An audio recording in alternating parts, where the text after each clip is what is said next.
Hey, it's Soul with a bit more follow-up from Blizzconline. There were more than a few takeaways, including information on a new patch, the much-anticipated announcement for Burning Crusade Classic.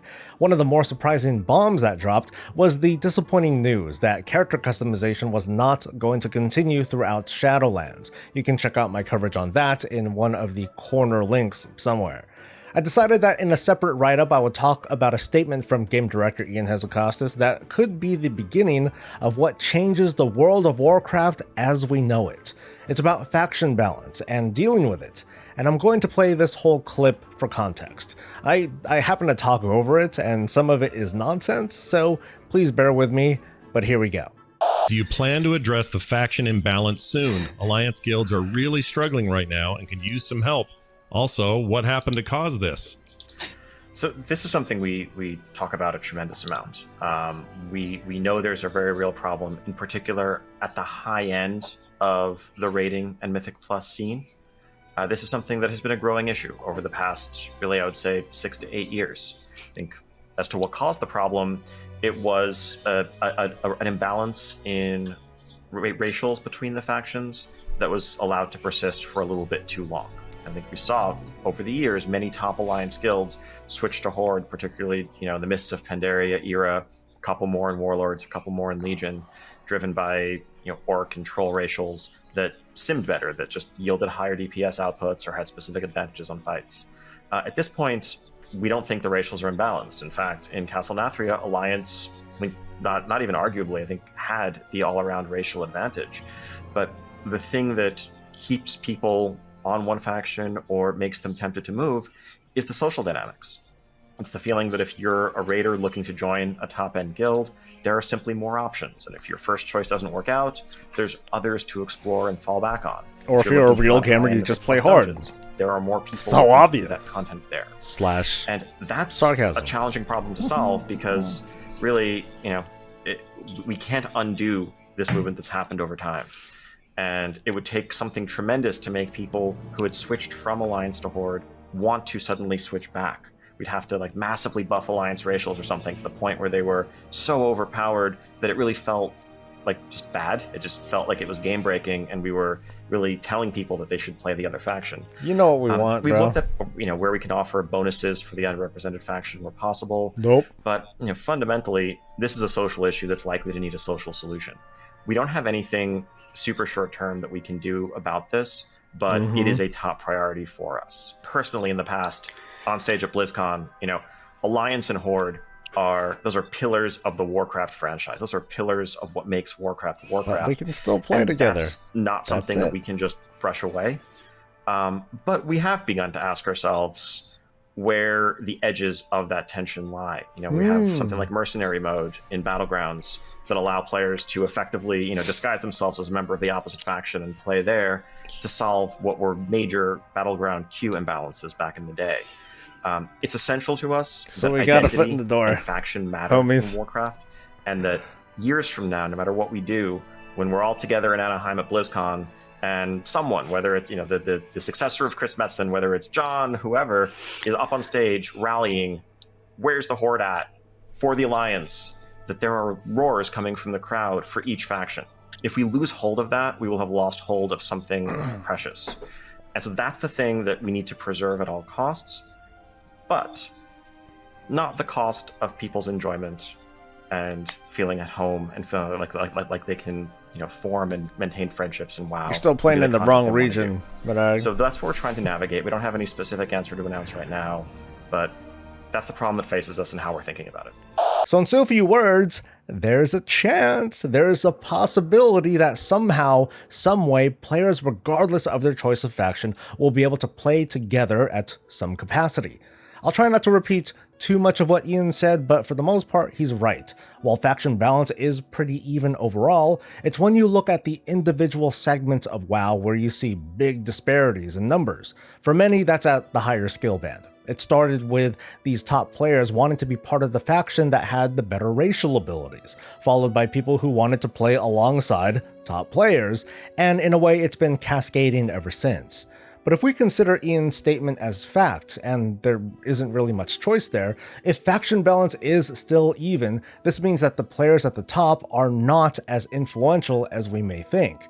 It also means that the population of players who do no more than normal battlegrounds, use the looking for dungeon and raid finder tools, is a much greater majority than anybody thinks. And I suppose they play Alliance. It appears that this, more than any other reason, is why Blizzard's so resistant to ideas like merging factions, ending the faction war, or otherwise letting players just play together. It's because doing this helps a pretty small segment of players at the risk of compromising World of Warcraft's identity. Personally, okay, I might gawk whenever I hear someone say to cast hero because it's not hero, it's bloodlust, dang it. However, I do strongly believe that, more than ever, the choices that we make as a player should not have any effect in who we can and cannot group with. I mean, who cares if the numbers are even if the number of players who play in the kind of content that I like to play are not? Blizzard has taken numerous strides to make grouping friendlier, like level scaling, party sync, battle tags, cross-realm grouping, mercenary mode, queued content, and more. But we're still cut off from a lot of players on the other side. The faction imbalance among top players does matter too, because these players, maybe they're not as influential as we think, but they do express their discourse and it does get some attention. This is more an observation than anything, but I find that at the very top, it's less about cheering on a faction and more about cheering on a guild, or a dungeon, or an arena team, or an individual. We don't see the top Horde versus the top Alliance, we just see top players. Their association is merely a few percentage points to get them where they are. So how might Blizzard do it? How might they enable players to play together in a way that's fair and is the least disruptive to the game? It sounds hard to fathom after like 16 years of the World of Warcraft, keeping score on who killed who got credit for what, who's got the better looking garrison. Okay, there's no question who has the better looking garrison. But anyway, I see three major bullet points that will make this transition successful: clear communication, respecting the past, and building towards the future. I'm going to set up one example, but ultimately, who knows what Blizzard might do. By clear communication, I mean to make clear the direction that the World of Warcraft and its story is going. I've been using this phrase to let the players play together. My idea is not to merge the factions or create a third one. It's not about making peace between the Horde and Alliance, it's just letting the players, the champions of Azeroth, play together. Because for all the differences between the Horde and Alliance as non-player characters, we players are usually united against a common foe, from AQ to ZA, from the bottom of the ocean to freaking space. We're united under a banner that isn't Horde or Alliance. It could be the Argent Dawn, the Argent Crusade, the Shattered Sun, the armies of Legionfall. Today, it's our Covenants. By making it clear that players will simply be able to play together, it answers a lot of questions and solves a lot of issues. It starts with lifting all of the restrictions between the Horde and Alliance players. Allow grouping. Everyone can now understand each other's language. Queued content and the pre-made group tool will include all factions with no restrictions or filters. Guilds and communities can welcome anybody. And of course, there's anything that I missed. So here's something to think about. Let's say a human walked into Orgrimmar. They won't be attacked on sight unless, of course, the human were to start going on some violent rampage, but that human could wander around town. They could talk to NPCs and the auction house, and they can buy supplies because gold is the universal language.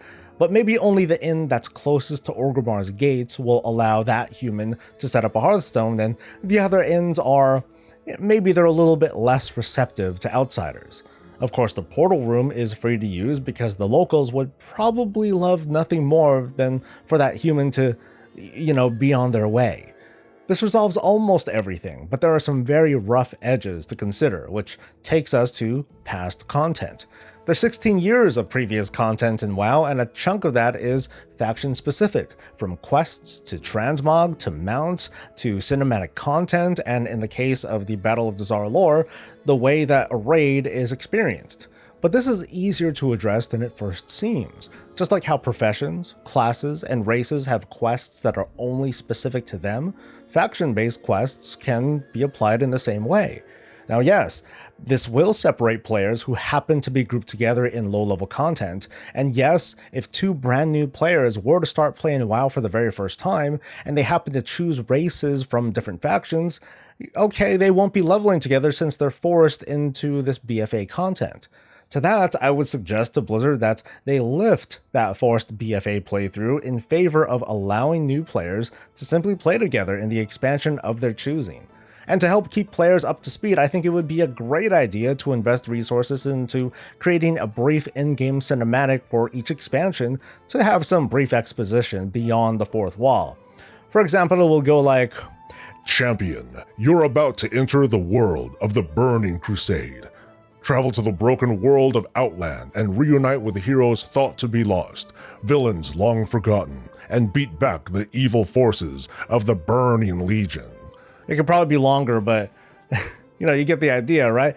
There would be a good bit of work in stamping out other weird overlaps and potential bugs, but this goes a long way towards making a smooth and united experience.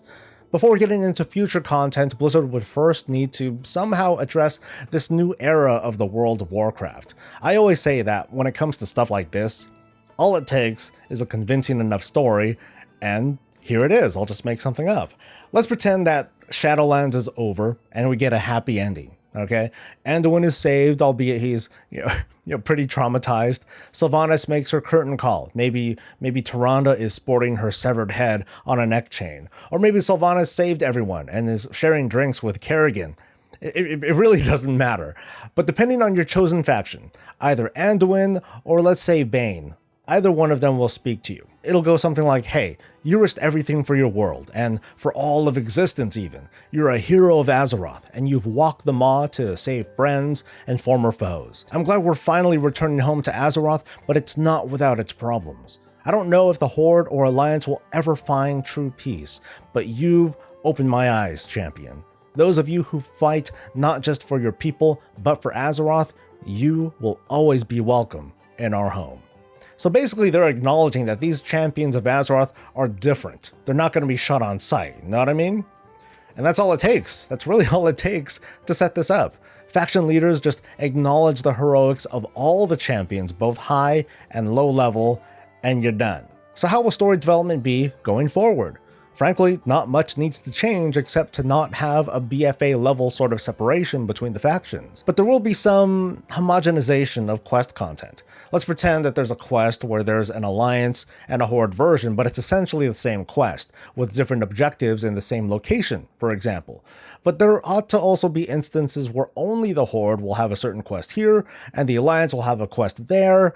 Faction-exclusive content does not have to go away at the slightest, and can continue to be a big part of the story.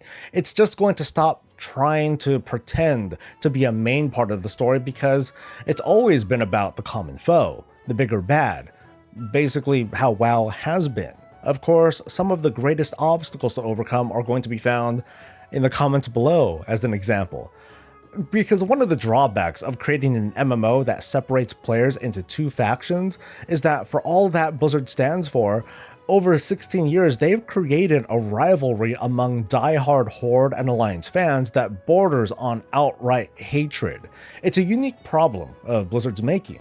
From the earlier statement, Ian said that without the faction divide and the pride that comes with it, something important is lost. Well, if part of that something is the hostility towards fellow players outside of the competitive scene, I'm okay with letting that go.